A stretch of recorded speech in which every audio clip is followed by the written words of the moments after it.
actually मु आसी आज धौली बुली ये जन मौसा कारीगरी काम कर जहाँ भी कर हाथ तैयारी सब गुड़ा मौसा ये केते वर्ष है कले ये सब कम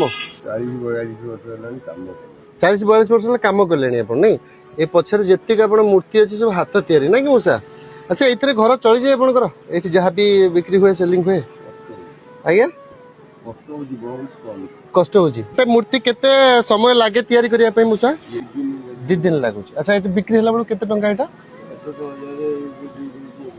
800,000 दे दउछन हाथ तैयारी नहीं कि काली उठे आरंभ होता मो संग पाखे केते बढ़िया बढ़िया जिनस अच्छा ओहो ये सुंदर सुंदर सब है ना कि चारिपट जगह से नहीं चारि उठिबे आगे आगे एटा होची शिव मंदिर को जीवाकू पड़िबो अच्छा अच्छा दीटा बाट ना एटा को मटेरियल रे कोन तयारी होची ना